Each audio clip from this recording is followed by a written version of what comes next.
Estimados estudiantes, bienvenidos a un nuevo contenido de esta unidad que nos ocupa, que es el respeto al medio ambiente. Hoy nos ocupamos del marco legal en tema medioambiental, es decir, tratemos de dar respuesta a la interrogante si existen leyes en tema medioambiental, en qué niveles hay leyes, por ejemplo, a nivel nacional, nivel internacional, y ciertamente la pregunta fundamental es si estas leyes, por ejemplo las internacionales, son o no son vinculantes respecto a la vida cotidiana en El Salvador. Entonces, hoy vamos a ver todo el marco legal que refiere el tema medioambiental. Y ciertamente vamos a ver dos niveles de legislación. Veremos el nivel internacional y el nivel nacional. Primero tratemos el tema internacional.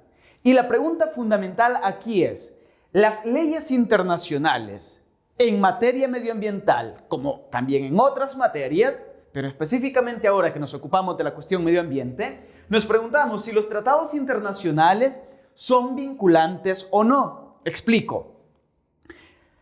El Salvador ha firmado un sinfín de tratados internacionales. El Salvador es miembro de organismos internacionales y como tal está también llamado a firmar ciertos acuerdos internacionales.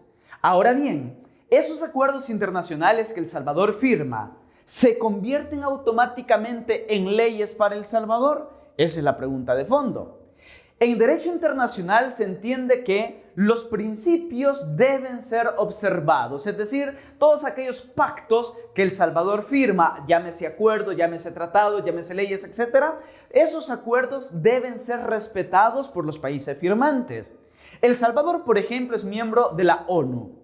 Entonces, si la ONU emana una ley, emana un decreto o una normativa internacional o una sugerencia internacional, etcétera, independientemente de la tipología de documento que la ONU emanare, uno se pregunta, ¿El Salvador, por ser miembro de este organismo internacional, debe acatar esa norma? ¿Debe acatar esa directriz? ¿Debe acatar esa ley o no? Por ejemplo, también El Salvador es miembro de la Organización Internacional para el Trabajo, la OIT. Y uno se pregunta, ¿aquellas directrices que El Salvador ha firmado con la OIT son vinculantes en El Salvador? Vinculante significa, si esas leyes deben ser cumplidas aquí en El Salvador, nos atan, nos anclan. Eso es que una ley sea vinculante. Entonces, El Salvador, como miembro de este consorcio de las naciones, ha firmado distintos tratados internacionales, ha firmado distintos acuerdos internacionales que vinculan a muchos países. Entonces, ¿en qué medida vinculan a El Salvador? Hay tratados internacionales en materia medioambiental que El Salvador ha firmado, pero, como veremos más adelante, no los ha ratificado. Entonces, tratamos de responder a la pregunta, si son vinculantes o no. Veamos qué dice la Constitución de nuestro país al respecto. En el artículo 144 de la Constitución Política de nuestro país dice que los tratados internacionales celebrados por El Salvador con otros estados o con organismos internacionales constituyen leyes de la República al entrar en vigencia conforme a las disposiciones del mismo tratado y de esta Constitución. La ley no podrá modificar o derogar lo acordado en un tratado vigente por El Salvador. Y en caso de que haya conflicto entre el tratado y la ley, prevalecerá el tratado. ¿Qué está diciendo este artículo? Dice que si El Salvador ha firmado estos tratados internacionales, ha celebrado tratados internacionales con otros estados, otros países, o con otros organismos internacionales, esos tratados se convierten en leyes aquí en nuestro país desde el momento en que entran en vigencia conforme a lo que se establece en el tratado y en la Constitución. Ahora, los tratados tienen como dos grandes momentos. Ojo, El Salvador ha firmado muchos tratados con organismos y otros estados, pero no todos los tratados que El Salvador ha firmado son vinculantes en nuestro país. Es decir, no todos esos tratados son leyes en nuestro país. ¿Por qué motivo? Porque el proceso de incorporación de ley de un tratado internacional a la legislación nacional atraviesa al menos dos grandes etapas. Cuando el tratado ya está hecho y los países miembros se comprometen a cumplirlo, el primer paso es firmarlo. La firma de ese tratado internacional me dice, a mí como Estado, me dice, yo estoy de acuerdo con lo que dice este tratado. Ese es el primer paso, firmar un tratado. Pero no porque un país lo haya firmado, significa que ya entra en vigencia, entra en vigor o se vuelve vinculante en el país que lo firma. No, requiere un segundo momento. A partir de la firma hay un periodo en el cual se hacen las adecuaciones pertinentes en los países miembros, se hacen las disposiciones pertinentes para que después el tratado entre en vigor. Entonces, el primer momento hemos dicho es la firma de ese tratado. Después viene la ratificación. Cuando un Estado ratifica un tratado, entonces sí, ese tratado se vuelve vinculante en el país que lo ratifica. Por ejemplo, El Salvador, de los que vamos a ver a continuación, vamos a ver tres tratados internacionales. Por ejemplo, se proclamó y se firmó el convenio, el acuerdo de Kioto, por ejemplo. Ese fue firmado y ratificado. Significa que ese acuerdo, ese tratado es... El Salvador está de acuerdo con eso, pero además lo vuelve ley para nuestro país. Luego, por ejemplo, en cambio, el acuerdo de Escazú, ese acuerdo fue firmado por El Salvador por ser un país miembro de la región, pero no ha sido ratificado. Entonces, ese acuerdo no es vinculante para nuestro país. Entonces, la lógica es la siguiente. Firmar un acuerdo significa estoy de acuerdo con lo que dice ese tratado, esa ley, ese acuerdo internacional. Estoy de acuerdo, me parece bien. Pero ratificarlo significa, ok, eso que dice ese tratado yo lo convierto en norma, lo convierto en ley aquí en mi país. Hay acuerdos internacionales, por tanto, que El Salvador ha firmado, pero que no los ha ratificado. Aquellos que El Salvador ha ratificado son leyes en nuestro país. Comencemos. Veamos dos en los cuales El Salvador ha ratificado y uno que solo está firmado pero no ratificado. Comencemos con el primero. El primer acuerdo que vamos a ver es justamente el Protocolo de Kioto.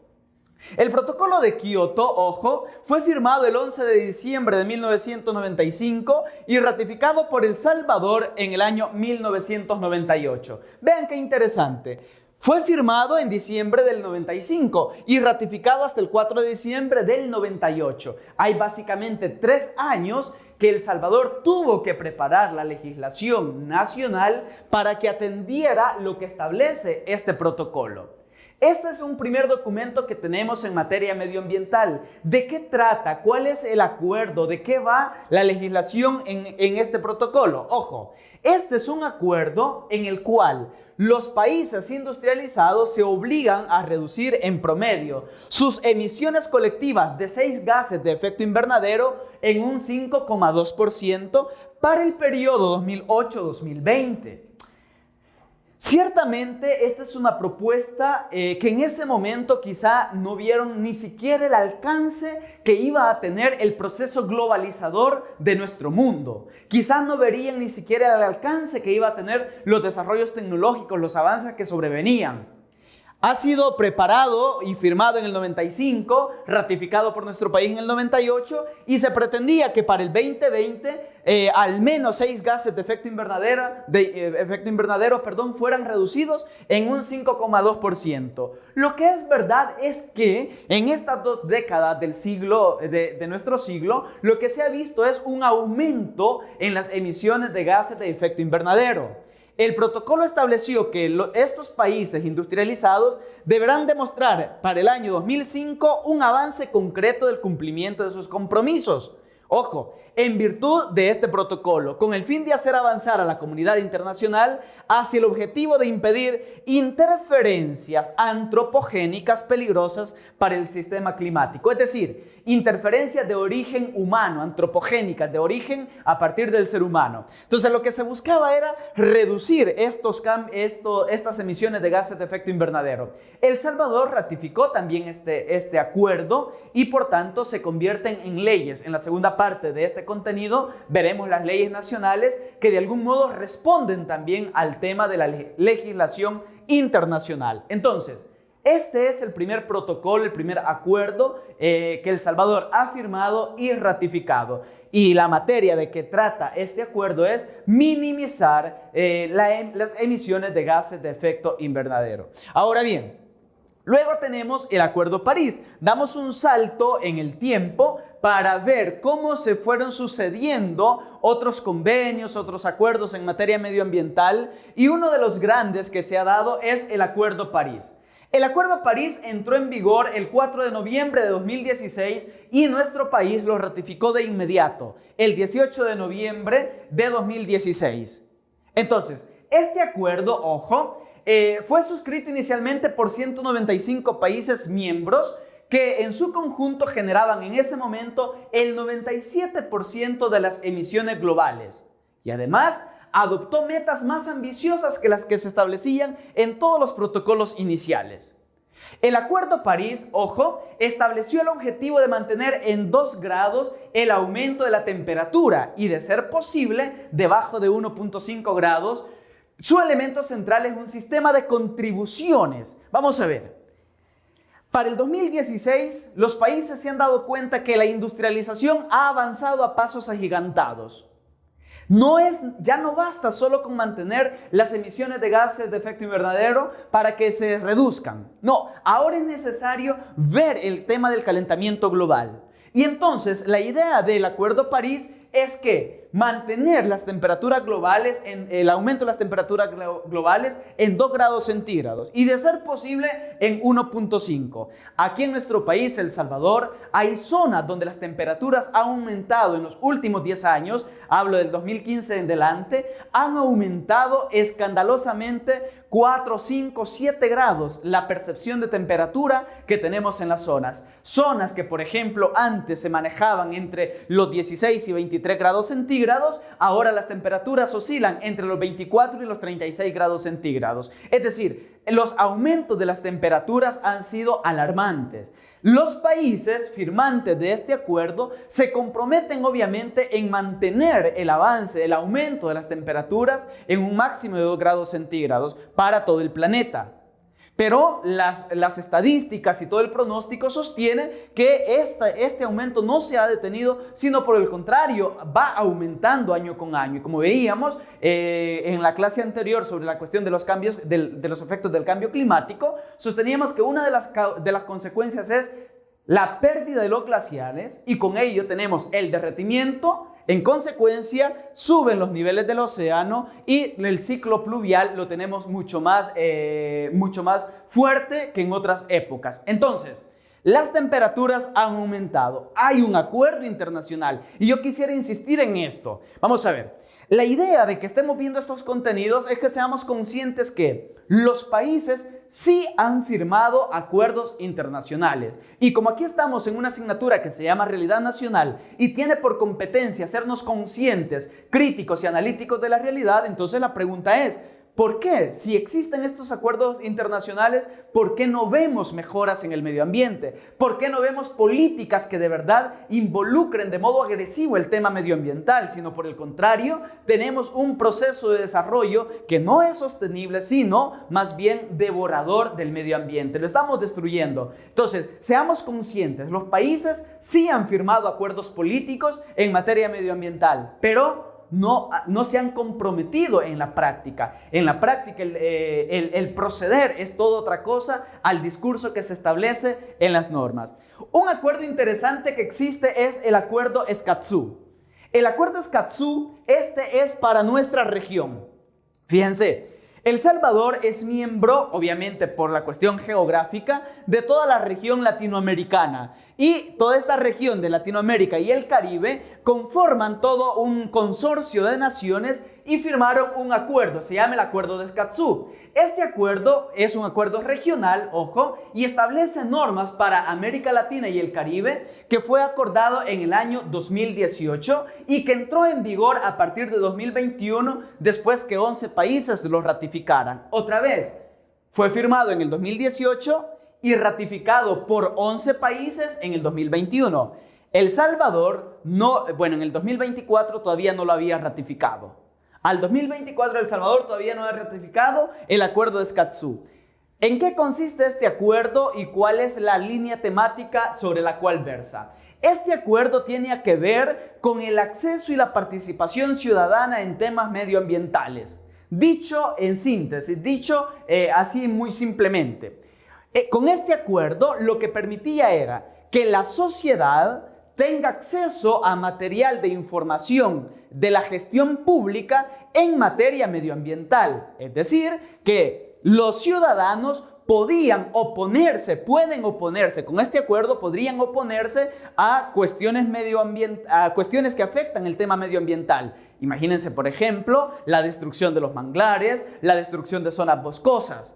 Pero como El Salvador no es firmante de este acuerdo, no está vinculado de manera internacional. Aquí lo que hay que rescatar es que cuando hay un acuerdo internacional, hay una presión internacional para que sea cumplido ese acuerdo. Pero como en este caso El Salvador solo lo ha firmado, pero no lo ha ratificado, entonces este acuerdo no se vuelve materia vinculante para nuestro país. Y en consecuencia, El Salvador no tiene la presión internacional para dar acceso a la información pública en materia medioambiental. Y muy fácilmente puede desvirtuar la lucha que hacen aquellos grupos organizados de la sociedad civil en materia medioambiental. Lucha por preservar el medio ambiente, por promover educación ambiental, etc. Este acuerdo no ha sido ratificado por El Salvador. El objetivo de este acuerdo es garantizar la implementación plena y efectiva en América Latina de los derechos de acceso a la información ambiental y participación pública en los procesos de toma de decisiones. Es decir, vincular a las comunidades en la toma de decisiones en materia medioambiental. Recuérdense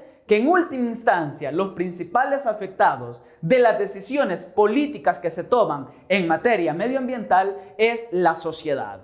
Son los más vulnerables, las sociedades más vulnerables, las poblaciones más vulnerables son las más afectadas con la toma de decisiones en política en materia medioambiental. Ahora bien, preguntémonos, ¿en El Salvador existe legislación en esta materia? Sí. La legislación nacional está regulada en la Ley de Medio Ambiente. Hemos visto entonces, hay una legislación internacional. Solo he presentado 3 acuerdos a modo de ejemplo. El inicial para todos los países, que es el Protocolo de Kioto, y el último, que es el Acuerdo de París. Y luego uno regional, que es el Acuerdo de Escazú. Hay otro sinfín de acuerdos internacionales en materia medioambiental. Ahora nos concentramos en 2 cuestiones nacionales: la Ley de Medio Ambiente y la estrategia de implementación de acciones de medio ambiente aquí en nuestro país. Comencemos con la Ley de Medio Ambiente, que de hecho esta Ley de Medio Ambiente fue promulgada en 1998. Vean qué interesante. Acabamos de ver que el Protocolo de Kioto fue ratificado en el 98. Entonces, ese protocolo obviamente vincula a la legislación nacional, y producto también de ello fue la necesidad de crear una legislación en materia medioambiental ya de tipo nacional. Entonces, ¿qué contiene esta ley? ¿Cuál es el objetivo? El artículo 1 establece las siguientes líneas. Esta ley tiene por objetivo desarrollar las disposiciones de la Constitución de la República en relación a la protección, conservación y recuperación medioambiental. Primer objetivo. Segundo objetivo es asegurar el uso sostenible de los recursos naturales que permitan mejorar la calidad de vida de las presentes y futuras generaciones. Sobre esto hemos hablado ya en otro tema, cuando desarrollábamos el tema de la justicia intergeneracional, del por qué somos responsables del buen uso de los recursos. Tercer objetivo de esta legislación es normar la gestión ambiental pública y privada y la protección medioambiental como obligación básica del Estado, los municipios y los habitantes en general. Es decir, emanar leyes, emanar normas que puedan velar por el tema medioambiental. Y por último, asegurar la aplicación de los tratados y convenios internacionales suscritos por El Salvador en esta materia. Entonces, aquí vemos otra vez la necesidad de una legislación nacional que absorba y haga converger todos aquellos tratados internacionales que El Salvador ha firmado y en algunos casos ratificado. Esos acuerdos, al entrar en vigor por la ratificación en nuestro país, se convierten en legislación y es la Ley de Medio Ambiente la que debe canalizar con distintas políticas y estrategias nacionales. De hecho, por eso nace también la estrategia o política sobre medio ambiente. La política de medio ambiente, Estrategia Nacional de Medio Ambiente y Plan de Acción surge como una necesidad de El Salvador de contar con una directriz que oriente y desarrolle hacia la sostenibilidad. Ese tema del cual ya hemos hablado. Hacer que los recursos duren, que se renueven, que se regeneren. En esta estrategia, ojo, se entiende el desarrollo sostenible como aquel que conduce a mejorar la calidad de vida humana sin rebasar la capacidad de recuperación de los ecosistemas y de los recursos naturales renovables que se aprovechan. Es aquel concepto que hemos visto de desarrollo sostenible. Usar de modo eficiente, efectivo y eficaz los recursos de modo que no los acabemos, sino más bien tengamos la justicia intergeneracional y las futuras generaciones puedan disponer también de ellos. El objetivo, de hecho, de la Estrategia Nacional de Medio Ambiente y del Plan de Acción son básicamente dos cosas. Primero, proponer vías de solución a los principales problemas ambientales derivados del desarrollo. Insisto, no se opone el desarrollo siempre y cuando este desarrollo tenga como freno los cercos que establece el medio ambiente, es decir, la disponibilidad de recursos con los que contamos. Y segundo objetivo es plantear un sistema de gestión ambiental que propicie que las decisiones sobre actividades de desarrollo se analicen y se adopten considerando las repercusiones sobre el medio ambiente y su impacto en los recursos naturales y en la sociedad. Es decir, todas aquellas decisiones en temas de desarrollo tienen que respetar, insisto, el cerco que establecen los límites de los recursos naturales que tenemos a disposición. No se puede vivir pensando que los recursos naturales que tenemos son ilimitados, infinitos y que nunca se acabarán. Entonces, ¿tenemos un marco legal en materia medioambiental? Sí. Están los tratados internacionales, he mostrado 3, que no son todos, únicamente he mostrado el primero de los acuerdos internacionales en esta materia y el último que tiene que ver con la comunidad internacional, y luego hemos visto uno regional que El Salvador no ha ratificado, y en un segundo momento hemos visto este tema de la legislación medioambiental. Concluyo, es necesario que tomemos conciencia con capacidad crítica, que sí existen normativas, tanto nacionales como internacionales, pero que nos hace falta mucho trecho por caminar para poder llegar a una auténtica puesta en marcha de políticas públicas que velen y tutelen el tema medioambiental. De hecho, llama mucho la atención que el tema medioambiental en la actual Constitución de la República está bajo el régimen económico, está considerado bajo el régimen económico, de modo que se prima el derecho al desarrollo económico por encima del derecho a los temas medioambientales. Es necesario, por tanto, que repensemos, que nos hagamos cargo, que seamos responsables de frente al medio ambiente y, sobre todo, que exijamos y velemos por dar cumplimiento a aquellas políticas, tanto nacionales como internacionales, en materia medioambiental. Hasta aquí el contenido sobre el marco legal medioambiental.